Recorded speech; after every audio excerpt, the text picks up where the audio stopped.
This week's Parsha, Toldos, introduces us to Jacob and Esau, the twin sons of Yitzchak and Rivka. And these young men grew up to be really different. The pasuk tells us, "Vayigdalu hana'arim," and the lads grew up. Vahi Esau ish yodea tzayid ish sada, that Esau was a man who understood hunting. He was a man of the field.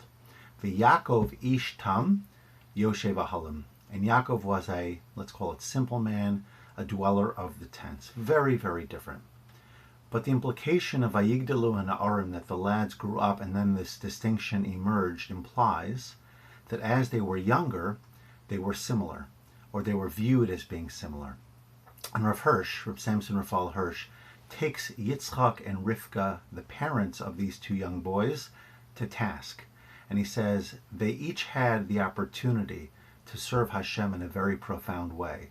But because Yitzchak and Rivka viewed them as the same and did not differentiate between the two and understand their unique qualities and really cater to and focus on those qualities, as a result, Yaakov did grow up to be the child that they were hoping for. Esau did not.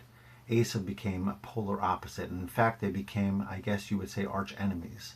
And really until today we continue to deal with the core struggle, so to speak, between Yaakov and Esau. And all of that could have been avoided, Rav Hirsch says, had their parents, educated them each in their own way, following the dictate of Chanoch Lenar al Pidarko, educate the son, the lad, according to his way. Now that's a very controversial statement in a sense, because it's a very critical statement of Yitzchak and Rivka. I'm not going to get into that specific point, but I do think it's important for us to remember that when it comes to our children, each of them are different. Whether they look physically alike or not, whether they're twins or different ages, we have to, as parents, remember that each child is unique, each person is unique, and we have to find a way to reach them. And I think that's true today more so than ever. Life is more complicated than ever, and we have to remember that each of our children will engage with the world, and they'll engage, of course, with the HaKadosh Baruch Hu in their own way. And as parents, we have to be sensitive to that uniqueness, because if we are able to cater to their unique interests, their unique abilities, the things that drive them, and the challenges that they have, then we can hope to get an outcome where each of them, in their own way, becomes a Yarei Shamayim, a fear of God, and somebody who does the right thing.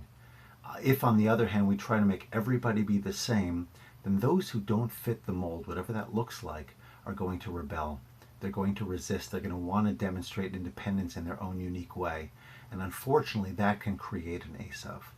So the Parsha is teaching us ultimately, from a parenting, from an education, and just from a life perspective, every person is different.